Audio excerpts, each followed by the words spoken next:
Delhi car blast से जुड़े मामले में जम्मू कश्मीर के शोपियां और पुलवामा में एनआईए का छापा। मौलवी इरफान और डॉक्टर अदील, डॉक्टर मुजम्मिल के घर पर रेड मारी गई।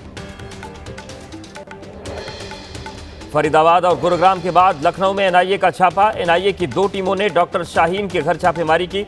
पिता और भाई से हुई पूछताछ। 10 नवंबर को दिल्ली में धमाके की आरोपी है डॉक्टर शाहीन। दिल्ली में एक और टेरर मॉड्यूल का खुलासा। स्पेशल सेल ने शहजाद भट्टी से जुड़े 3 गैंगस्टर को गिरफ्तार किया। पाकिस्तान के इशारे पर देश को दहलाने की तैयारी थी। आज दिल्ली के साकेत कोर्ट में होगी अल-फलाह यूनिवर्सिटी के चेयरमैन जावेद अहमद की पेशी। 13 दिनों की ईडी कस्टडी खत्म होने के बाद पेशी।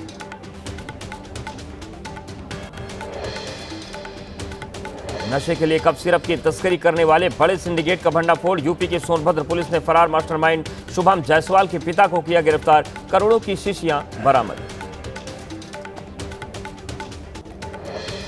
राजस्थान के बाड़मेर में महिला मंडल के दफ्तर में ईडी ने की छापेमारी। विदेश से करोड़ों की फंडिंग लिए जाने के मामले में ईडी का एक्शन। छापेमारी के दौरान सुरक्षा के कड़े इंतजाम। अपराध के खिलाफ एक्शन में बिहार सरकार। छपरा पुलिस ने शिकारी राय नाम के अपराधी का किया एनकाउंटर। गोली लगने से अपराधी घायल। कल हुई थी दिन दहाड़े हत्या। पंजाब के गुरदासपुर में पुलिस और बदमाशों के बीच मुठभेड़ में 2 बदमाश घायल। दोनों के पास से पिस्टल बरामद। मथुरा में आजाद मार्केट के पास शॉर्ट सर्किट से ट्रांसफार्मर में लगी आग। आसपास के दुकानदारों और राहगीरों में मची अफरा तफरी। एहतियातन आसपास के इलाकों में काटी गई बिजली सप्लाई। तमिलनाडु के शिवगंगा में 2 बसों की आमने सामने की टक्कर। हादसे में 11 लोगों की मौत, 40 लोग हुए घायल। सूचना पर पहुंची पुलिस ने घायलों को अस्पताल में भर्ती कराया। टक्कर इतनी जोरदार थी कि कई यात्री बस के अंदर ही फंसे रह गए। राहगीरों की जानकारी देने पर मौके पर पहुंची पुलिस। काफी मशक्कत के बाद घायल यात्रियों को बस से बाहर निकाला गया। मुरादाबाद में रोडवेज बस ने ऑटो को मारी टक्कर। हादसे में एक ही परिवार के 6 लोगों की मौत, 5 घायलों को जिला अस्पताल में भर्ती कराया गया। संसद के शीतकालीन सत्र के पहले दिन राज्यसभा में संबोधन के दौरान पीएम मोदी ने राज्यसभा सभापति सीपी राधाकृष्णन को बधाई दी। राधाकृष्णन का उपराष्ट्रपति निर्वाचित होने के बाद यह पहला सत्र है। शीतकालीन सत्र के शुरू होते ही लोकसभा में विपक्षी नेताओं ने हंगामा किया। स्पीकर ओम बिरला ने जताई नाराजगी। लोकसभा की कार्यवाही दोपहर 2 बजे तक के लिए स्थगित। शीतकालीन सत्र शुरू होने से पहले बोले प्रधानमंत्री नरेंद्र मोदी, कहा कुछ दल ऐसे जो पराजय से परेशान, विपक्ष हार की हताशा से बाहर निकले, निभाए अपना दायित्व। शीत सत्र में सरकार को घेरने के लिए विपक्ष ने बनाई रणनीति। मल्लिकार्जुन खड़गे के ऑफिस में हुई इंडिया गठबंधन के फ्लोर लीडर्स की मीटिंग। विपक्ष को पीएम मोदी की सलाह, कहा नारे नहीं नीति पर बल दें, संसद में ड्रामा नहीं डिलीवरी होनी चाहिए। ड्रामा और डिलीवरी वाले बयान के पर कांग्रेस सांसद प्रियंका गांधी ने किया पलटवार। कहा मुद्दों पर बोलना और उन्हें उठाना ड्रामा नहीं, ड्रामा का मतलब चर्चा न होने देना। बिहार विधानमंडल के शीतकालीन सत्र के पहले दिन मुख्यमंत्री नीतीश कुमार का दोनों मुख्यमंत्री सम्राट चौधरी और विजय सिन्हा समेत कई मंत्रियों ने किया स्वागत। नीतीश कुमार ने हाथ जोड़कर सभी का किया अभिवादन।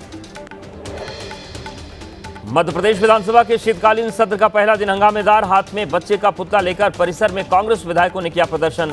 बच्चों से जुड़े कफ सिरप कांड, अस्पताल और कॉलेज में बदहाली को लेकर नारेबाजी की। हवाई चप्पल में बिहार विधानसभा पहुंचे आरजेडी विधायक। महिषी विधानसभा से विधायक चुने गए हैं गौतम ऋषि।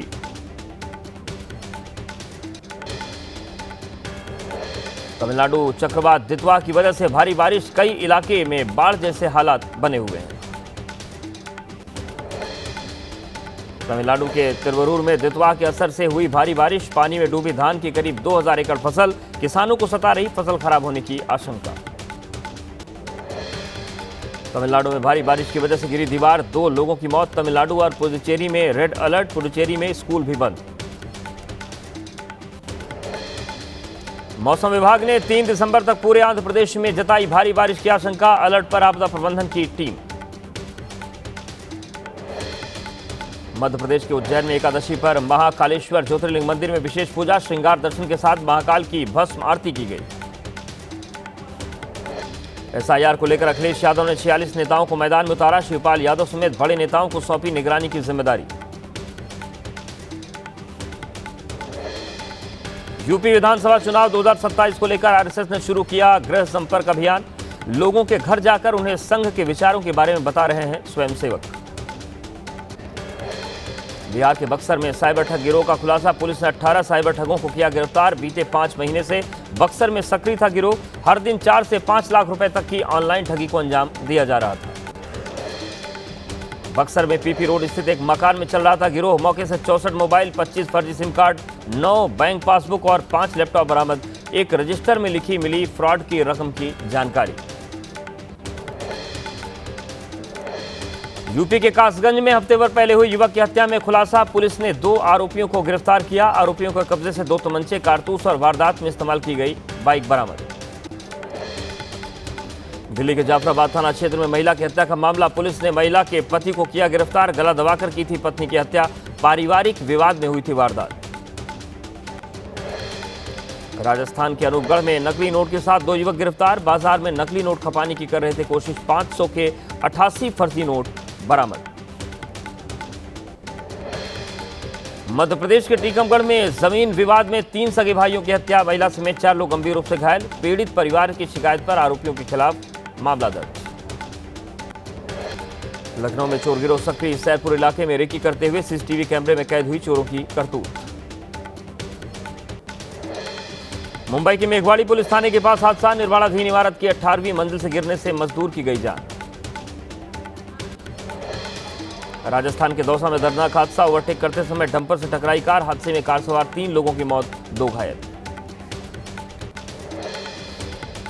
गाजीपुर में खंभे से बांधकर 3 बारातियों की पिटाई। ग्रामीणों के साथ हुआ था विवाद। पुलिस ने मशक्कत के बाद युवकों को ग्रामीणों के चंगुल से छुड़ाया। मध्य प्रदेश के छिंदवाड़ा में 9वीं की छात्रा ने कुएं में लगाई छलांग। मां की डांट से गुस्सा होकर कुएं में कूदा बच्चा। बिहार के नवादा में जंगल से भटककर आबादी वाले इलाके में पहुंचा हाथियों का झुंड। किसानों की फसलों को किया बर्बाद। दहशत में गुजरी ग्रामीणों की रात। तमिलनाडु में नजर आने लगी क्रिसमस की रौनक। दुकानों पर बिक्री के लिए लाए गए क्रिसमस के सामान।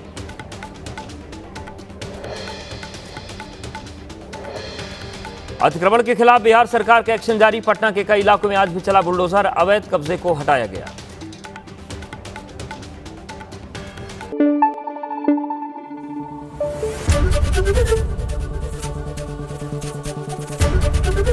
एबीपी न्यूज आपको रखे आगे।